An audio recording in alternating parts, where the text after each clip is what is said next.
Okay, hello people watching this video. This is 6-5 notes. We're going to do just the... Definitely a man. No. Yeah, because it was a crappy design.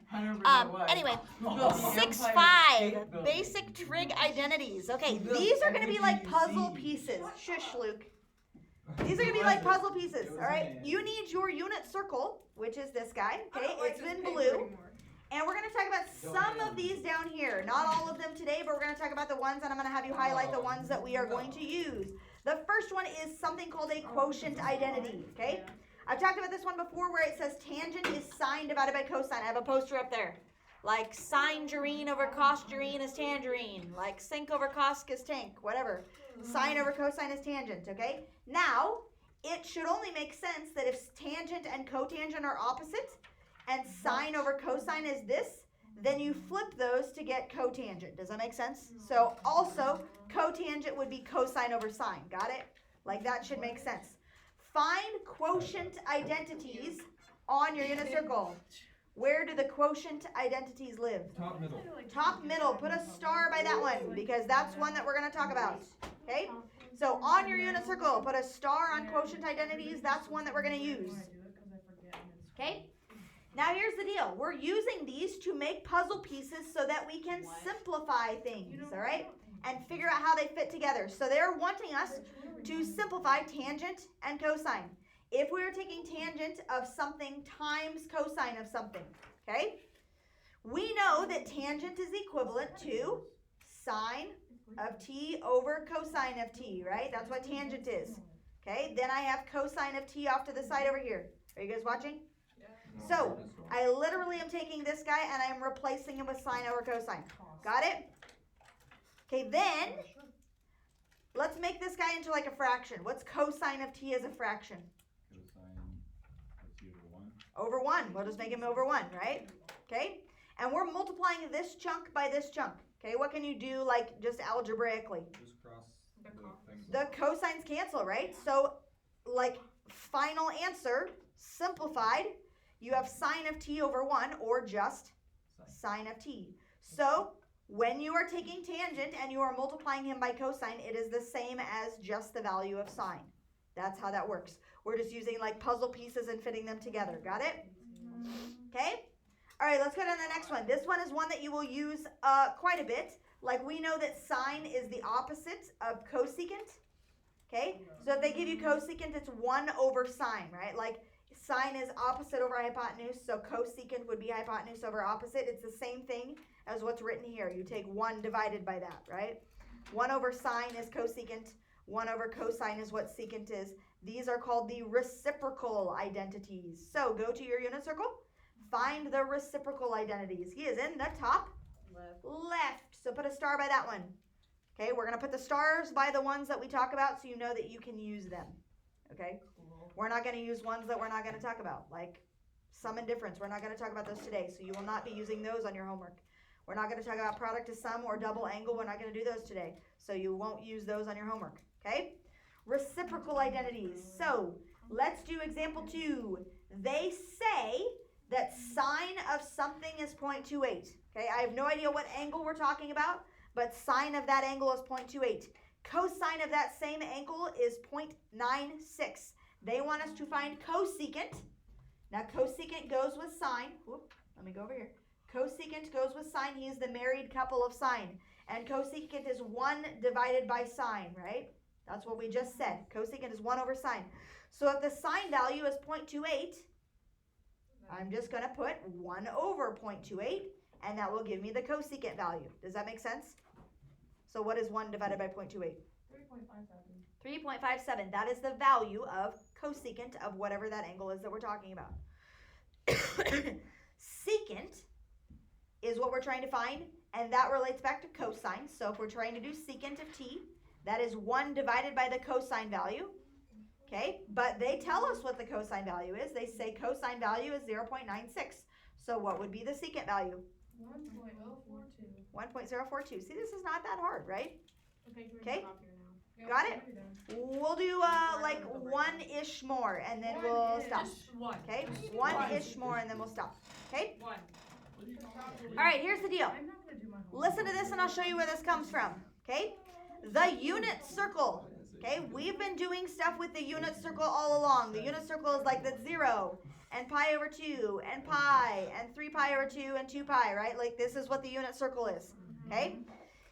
The unit circle, it is called a unit circle because the radius is 1 unit. Like the unit means 1 and the radius is 1. Okay? So the radius is 1 like that. When you're doing the equation of a circle, did you know that this is how you write the equation of a circle? X squared plus y squared equals 1. r squared. But if the radius is 1, what's 1 squared? 1, right?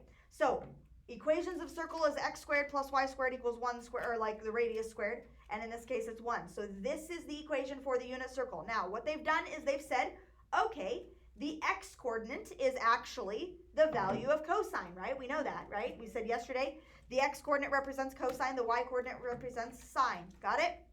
So they've come up with this thing right here, which is the Pythagorean identity, okay? It's kind of like a squared plus b squared equals c squared. A squared, b squared, c squared, right? Okay, that's a Pythagorean identity. Sine squared plus cosine squared equals 1. I have a poster up here. It's right at the tip of my board. Right here. It says, I wish I could be I wish I were a sine squared and you were a cosine squared, so together we could be. That's So cute. It's so cute. So anyway, that is the first Pythagorean identity, okay? That one I have memorized. Go to your unit circle and let's talk about these for just a second. Put a star by Pythagorean identities. He's on the left side. Okay? Put a star by, what is happening? Put a star over here by Pythagorean identities. Okay? This is the one that I want you to remember. Circle him. Have him memorized. Memorize him. Sine squared plus cosine squared equals 1. Okay? Sine squared plus cosine squared equals 1. Got it? Okay, so here's the deal. Ready? Sine squared plus cosine squared equals 1. These are the other Pythagorean identities. So 1 plus tangent squared is secant squared, right? 1 plus cotangent squared equals cosecant squared, right? Here's what I want to do. Put off to the side. If sine squared plus cosine squared equals 1, and let's say I'm trying to solve and just get cosine squared of theta by itself, okay? Can I bump this sine squared to the other side? Yeah. Sure. What would it look like? If I want just cosine squared, I would have to subtract this guy over here. 1 minus sine squared, right? Okay? So just so you know, any of these formulas can be solved for. Like here, the middle one. If I want just 1 by itself, like it was up here, 1 is equal to, I can bump the tangent to the other side and say secant squared minus tangent squared, right? Like any of those, I can move those pieces around and solve. Does that make sense? Okay, I can do any of those things, all right? So just put that off to the side over here that yes, you can solve some of them and switch them around, okay? Those are the Pythagorean identities. I do not have the second one and the third one memorized. I do not. But I have the first one memorized. I want you to memorize him. It's not that hard. Sine squared plus cosine squared equals 1. It just comes from y squared plus x squared equals 1, or x squared plus y squared equals 1. Okay? All right, let's do one of those down below here, and then we'll do like something else, and then we'll stop. Okay? So here we go. We have 2 main parts to this, and they're wanting us to simplify. There's a plus sign in between them. But within those, I have these 2 that I'm multiplying together. Do you see that? Okay. Now, I have these 2 chunks right here. Think of this as like an algebra problem. All of these are going to be like algebra problems, okay? These 2 chunks, I see that they have something in common. What do they have in common? What?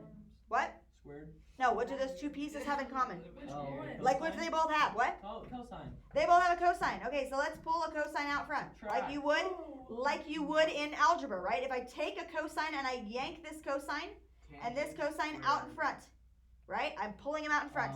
You would have tangent squared, whoa, tangent squared t plus 1. Do you see that? Do you see how that works? I pulled the cosine out front, just like you would do in algebra, right? Like you're taking a 2 out, or you're taking an x out or something, right? Tangent squared plus 1. All right, so now we're to this point, and now it's like, crap, what do I do next? We just keep fiddling. We just keep looking at things, okay? Do we have a Pythagorean identity that talks about tangent squared plus 1? What is tangent squared plus 1 equivalent to? Secant squared, right? Okay, so I'm going to take this guy and I'm going to knock him out.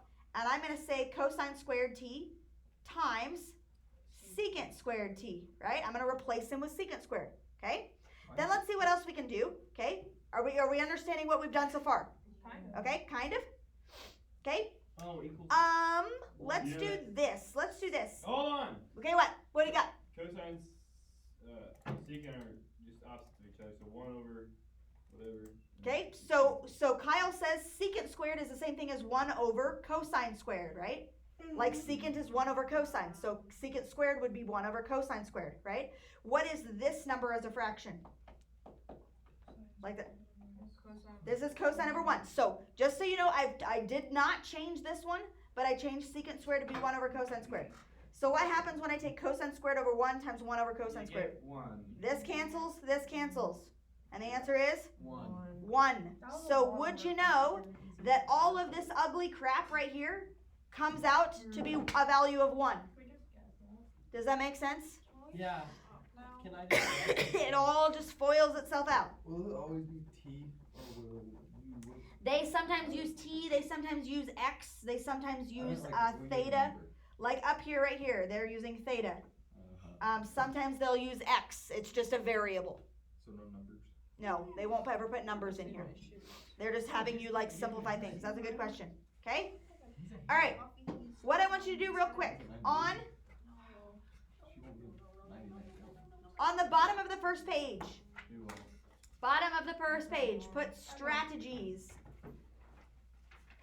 Okay, bottom of the first page. I have 2 main strategies that I always go back to. I always go back to these 2 main strategies. Okay? And usually if you have no idea where to start a problem, these 2 main strategies may help you. Okay? So, number 1 is if you see a trig function squared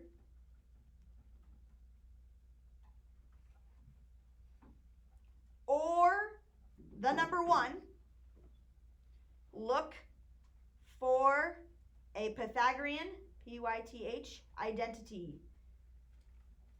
Okay, let me explain to you what I mean by that. If you have a trig function squared would be like sine squared, or cosine squared, or secant squared, or tangent squared, or cosecant squared, or cotangent squared. If I have any of those things occurring in my problem that I'm trying to simplify, I'm going to look for one of those Pythagorean identities that we just talked about, right? Or the number 1, right? Because the number 1 happens in each one of those Pythagorean identities. Do you see that? Yeah. That's the strategy that I usually use. So if you see something squared or something, look to see if a Pythagorean identity can be substituted for it. Got it? The second thing is that if you are stuck, change everything. Everything to sine and cosine. Okay, change everything to sine and cosine, like we did up here, right? We got to this point where we said cosine squared times secant squared, and we're like, crap, what do we do now? We just changed that secant squared to be in terms of cosine, right? Okay, that helped us be able to simplify things. So those 2 things usually will get you by. Okay, if you have a squared value, use a Pythagorean identity. If you are stuck and you have, like, let's say tangent, you're going to switch that to sine divided by cosine. Okay, if you have secant, you're going to change that to 1 over cosine, right? You're going to switch everything to be in terms of sine over cosine, and that's a strategy that you use, and then you can usually be able to simplify from there. Does that make sense? Okay? Good, good? Yep. Let's see what's next. I think, let's do one more and then we'll be done. Nope, one more. Because this is a nice one. We've done this one before. Last one. Find the exact value, which means no decimals. Cool. No decimals, which usually means look at your unit circle. Okay, we're done. Circle. I can't spell circle. C-I-R-C-L-E. Look at your unit circle. They want the value of sine of 13 pi over 6. Sine is which coordinate? Y. y. So they're saying find the y coordinate of 13 pi over 6. Do you have a 13 pi over 6 on your unit circle? No. No. So Pi 13 over 6. 13 over 6 is more than 2 pi, right? So if I subtract 2 pi, that's like subtracting 12 pi over 6. Do we understand how that works with a common denominator? 13 pi over 6 minus 12 pi over 6. So this is exactly the same thing as saying find sine of just pi over 6, right? 13 pi over 6 and pi over 6 are coterminal. Okay, so find pi over 6 on your unit circle. What is the y coordinate at pi over 6? 1/2. 1/2. Exactly. Perfect. Okay, you know how to do that. Yep. Got it? Yeah. Okay, Done. so we will stop there. And that is maybe all. Okay, we'll stop there. Go to your homework assignment. It would not be a bad idea to start attempting some of these. No, I think it's a bad idea. What Okay. can we get through? You know. Yeah. You're on the backside, by the way. You're on the oh, I'm on the backside. Whoop. Go to. You should be able to do 1 through 4, and 5, and maybe 6. How do you divide things? Is it just the same? What? There's no special rules for dividing. What you talking about? Like number 6? Yeah, like on other things that you got different rules for multiplying. Like multiply means add. divide No, means no. divide. Multiply means multiply. Add means add. Divide means divide. So like number 6, just like Change it into stuff and. like one thing that I see on number 6, okay, is that you can pull a sign out front, right? Like this has a sign and this has a sign. So if I take a sign squared out in front, Yes. what will be left over? Cosine. What's this left over? Cosine. 1 minus Cosine. cosine squared, right? And that's all over sine squared x. Okay, now what? You can cancel. Can I cancel this sign? Uh-huh. Okay, so I have 1 minus cosine of x. That means you have. What is 1 minus cosine x? I know that cosine squared x plus sine Equals squared sine. x equals 1, There you go, sine. but I want 1 minus cosine squared. So if I were to move this over here, would that be 1 minus cosine squared? Uh-huh. If I move him over? Uh-huh. So what's 1 minus cosine squared equal to? Sine. Sine squared x. Then what? What? Then what? That's about it. That's all you can do. There, you're done. Yeah. Look at that. Look at that. Okay. There you go. Okay? What? Good? Alright, there you go. I am